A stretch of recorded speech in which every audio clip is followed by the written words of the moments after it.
Adébóyè yàrá akẹ́jú ní aláwọ̀ òfin rẹ̀ àtàpápá ọ̀la àti wọlé.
Ṣe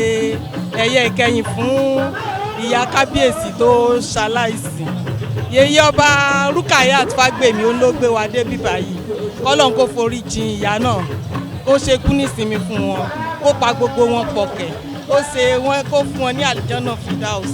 ọlá bisimilayi kúlẹ̀ wà láwù bisimilayi ramoni rahim kúlẹ̀ wà láwù àdàlà sàmà lámìyá lídìí wà lámìyá lídìí wà lámìyá kúlẹ̀ òkú fún wa. Sabi ane pite, tambizao,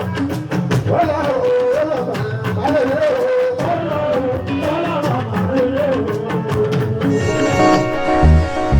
ẹ̀yin èèyàn mi nílé lóko lájò níbikíbi tí ẹ bá wà ẹ̀yin màmá ẹ̀yin bàbá ẹ̀yin ẹ̀gbọ́n ẹ̀yin àbúrò lọ́kùnrin lóbìnrin lọ́mọdé lágbà Abdulateef Adédìméjì Adétọ́lá lórúkọ mi bí gbogbo yín ṣe mọ̀ òṣèré orí ìtàgé ni mi ò níṣẹ́ méjì o.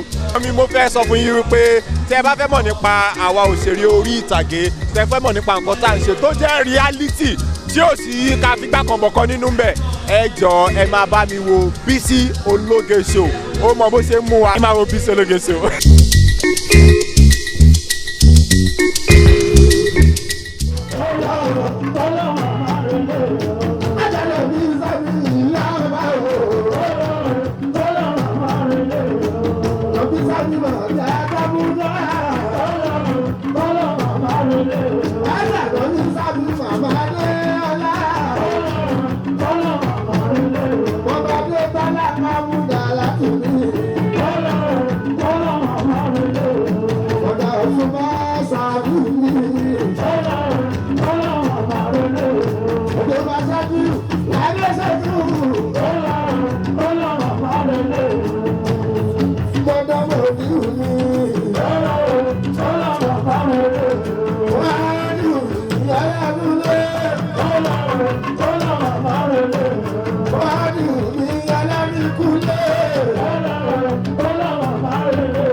ìyá onímọ̀ rẹ̀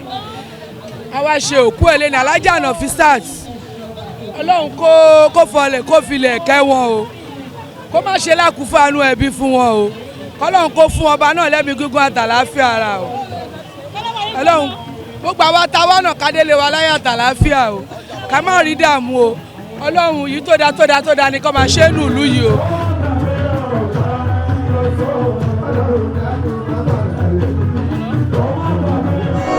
nígbà táyé rògbò tán ó sọ fókù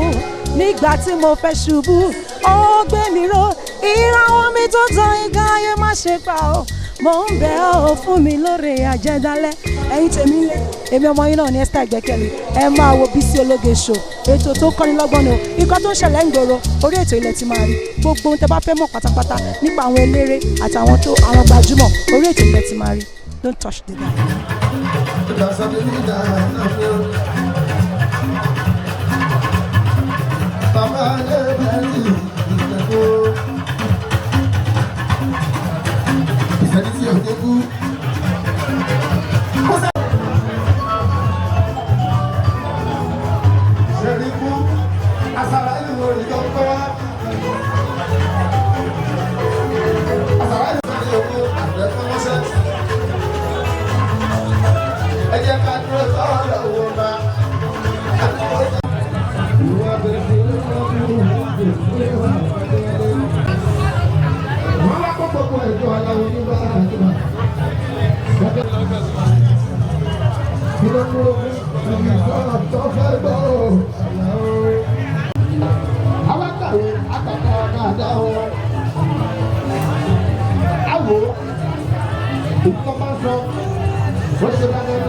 Orí ajé lágbè wọ́n ṣe dábì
like